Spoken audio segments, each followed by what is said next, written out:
Red leave జాతి తాబేళ్లు చనిపోతున్నాయి కాబట్టి వాటి రక్షణకి చర్యలు తీసుకోమని పవన్ కళ్యాణ్ ఇచ్చిన ఆదేశాలు మత్స్యకారులకు ఒక పెద్ద షాక్ అయినాయి.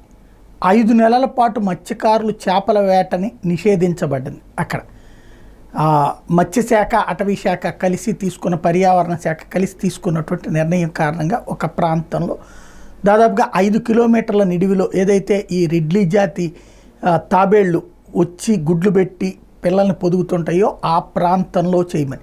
యాక్చువల్గా ఆయన చెప్పినటువంటి దాంట్లో పొల్యూషన్, ఈ పరిశ్రమల కాలుష్యం వలన అన్నటువంటి దాని మీద ఆ పరిశ్రమల్ని మూయించేసినటువంటిది ఒకటైతే, ఇది రెండవది.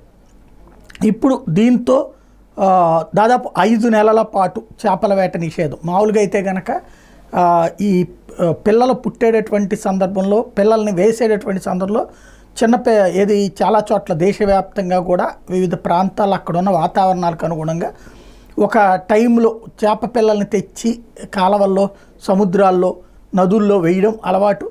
అవి పెరిగేటటువంటి సందర్భంలో పడవలు కనుక వెళ్ళి గుద్దుకుంటే వాటికి తగిలితే అవి చచ్చిపోతాయి కాబట్టి ఆ టైంలో చేపల వేట నిషేధించి దానికి ఇంతని డబ్బులు ఇస్తూ ఉంటారు. ఆ టైంలో 20,000 రూపాయలు సాధారణ, ఇదివరకు 10,000 ఇచ్చేవాళ్ళు ఆంధ్రప్రదేశ్లో, ఇప్పుడు దాన్ని 20,000 చేశారు నెలకి చంద్రబాబు గారు వచ్చిన తర్వాత. ఇప్పుడు ఆ అమౌంట్ అక్కడ ఇప్పిస్తామని, ఆ రెడ్ లీవ్ జాతి తాబేళ్ల పెరుగుదల కోసం ఆపమన్నటువంటి ఆదేశాలు అమల్లోకి రావడం అన్నటువంటిది చాలా కీ పాయింట్ అయింది.